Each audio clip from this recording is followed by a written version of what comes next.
Your gratitude can feel easy when life and marriage are going smoothly. But what about when it's not? What do we do when thankfulness doesn't seem possible? From unmet expectations in marriage to grief, loss, or disappointment outside the relationship, today let's look at how to practice honest gratitude that's rooted in faith, not feelings, and find hope, healing, and unity even when your heart is hurting.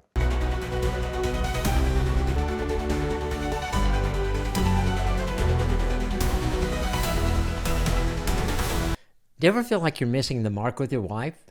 You're not alone. We ask over 600 wives what they really want their husbands to understand. The results? 10 powerful insights and 10 simple actions to help you love her better. Stop guessing, start connecting. Join the 10-day challenge today. Find the link in our show notes. Well, welcome to today's Awesome Marriage Podcast as we dig into your questions on when gratitude is hard. First question. Why do you think gratitude feels especially difficult in seasons of struggle or disappointment in marriage or in life? Great question. Thanks for sending it in. Well, because gratitude requires us to shift our focus from what's wrong to what remains right. And that feels like denial when we're hurting. Our brains naturally fixate on problems. It's a survival mechanism. In marriage, when you're disappointed or struggling, gratitude can feel like you're minimizing real pain. We think, how can I be thankful when my spouse hurt me? Or how can I praise God when my circumstances are falling apart? Gratitude challenges our self-protection instincts. All right, question number 2. What are some misconceptions Christians might have about gratitude, especially when it feels forced or fake? Another great question. So the biggest misconception is that gratitude means pretending everything's fine. Biblical gratitude isn't toxic passivity. 1 Thessalonians 5:18 says, give thanks in all circumstances, not for all circumstances. You can be grateful that God is with you without being grateful for the pain. Another misconception is that gratitude should always feel natural. Sometimes obedience comes before emotion. Choosing gratitude when you don't feel it isn't fake. It's faith. You're trusting God's character over your current circumstances. All right, our third question. In marriage, how can disappointment with your spouse, like unmet expectations or repeated patterns or emotional distance, make gratitude fade? Well, because we start keeping score, I think is the big answer. When your spouse repeatedly lets you down, your brain creates this mental ledger of failures. Every disappointment becomes evidence that your spouse isn't who you thought they were. Unmet expectations, well, they breed resentment, and then resentment chokes out gratitude. Emotional distance then makes you feel alone in your marriage, and it's hard to be grateful for someone who feels absent. We forget the good they do because we're consumed by what they're not doing that we want them to do. Gratitude requires intentionally shifting from deficit thinking to abundance thinking. All right, question number 4. What are some healthy ways couples can rebuild gratitude for one another when they've lost sight of what they appreciate? Well, let's look at it this way. Let's start with a reframing challenge. For 1 week, identify 3 things daily you appreciate about your spouse, and then tell them. This begins to rewire your brain to notice good instead of fixating on bad. Another practice is remembering why you fell in love in the first place. Pull out some old photos, revisit early memories, recall what first attracted you to your spouse. Also, don't compare your spouse to anybody, only to who they are and were. Ask, how has my spouse grown, not why aren't they like this person or that person? Finally, practice gratitude for what it is, not for what it could be. Question 5, how do you encourage a spouse who says, I just don't feel thankful right now? Well, I would tell them that our feelings really do follow our actions, and it's not the other way around. You don't wait to feel grateful. You practice gratitude until feelings catch up. Start small. Thank God for one thing today, even if it's just that you woke up this morning. Thank your spouse for one thing, even if it feels mechanical. Paul tells us in Philippians 4:8 to focus on what's true, noble, right, pure, lovely, and admirable. That's not denying pain, it's redirecting your attention. Also, give yourself grace. If you're in deep hurt, healing does take time, and gratitude is a practice. It's not a one-time decision. All right, next question. How can gratitude and lament coexist in a Christian marriage? Well, the Bible models both. The Psalms that are full of lament and praise, often in the same breath. The lament says, God, this hurts. I'm angry. I'm confused. I'm devastated. And gratitude says, but you're still God. You're still faithful. You're still with me. In marriage, you can grieve unmet expectations while thanking God for the years you've had together. You can acknowledge your spouse's failures at the same time appreciating their faithfulness in other areas. Lament is honest.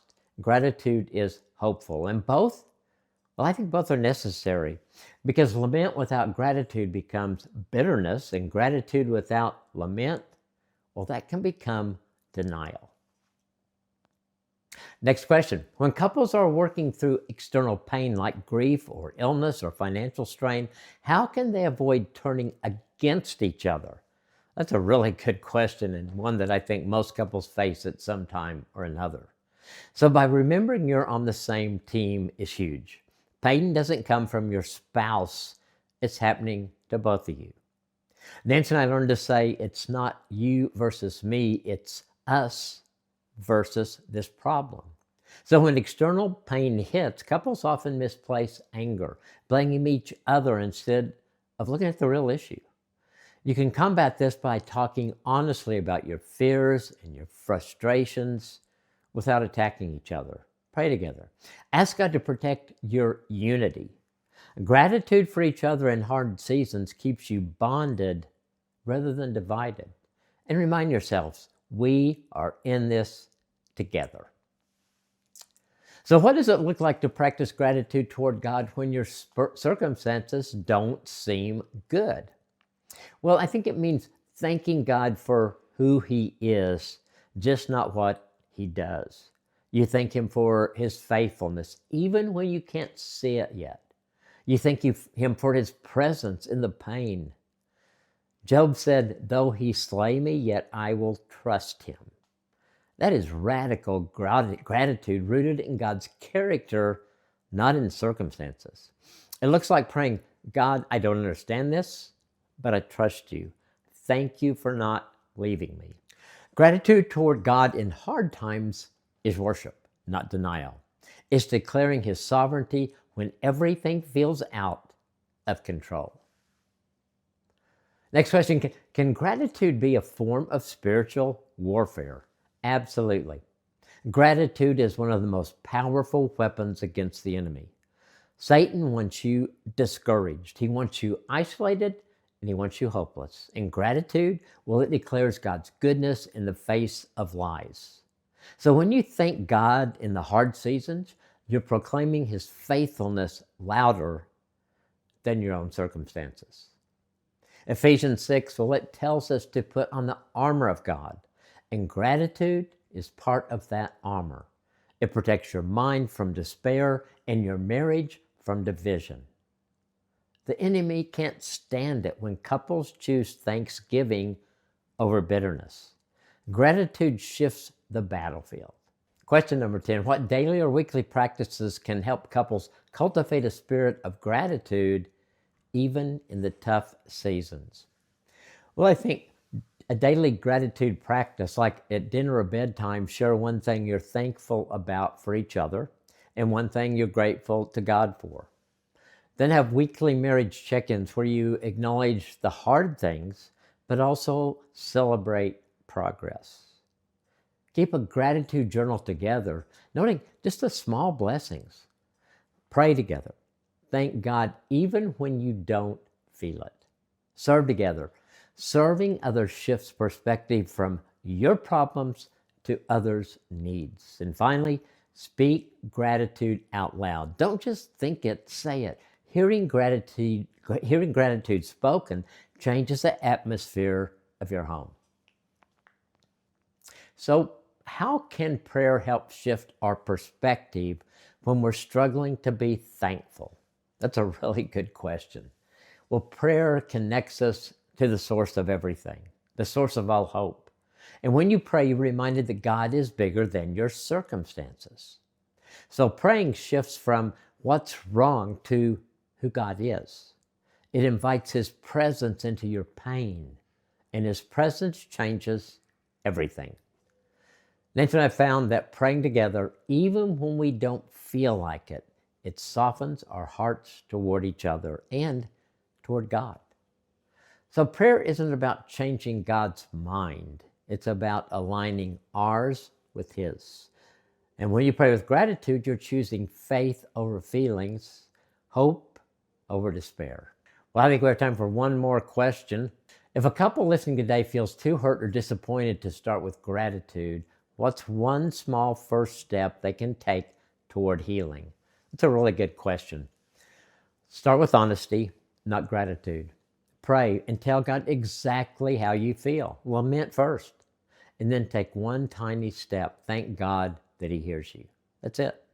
You don't have to be grateful for your spouse's failures or your circumstances. Just thank God that He's present. And then next, ask God to help you see one thing, just one, that you can appreciate about your spouse or your situation. Don't force it. Let God reveal it. Healing begins with honesty before Him. And then our gratitude, well, it's going to grow from there. So thanks for being with me today. Please follow the Awesome Marriage Podcast if you haven't done that yet, and please rate and review us. Also, because you guys loved it so much, the Wider Lens Podcast will return in January. I'll tell you more about that later. Next week, Chelsea Smith joins me, and Nancy and I will finish up the year with More Than Mistletoe, staying spiritually rooted and emotionally connected in your marriage this Christmas season. So, see you guys next week.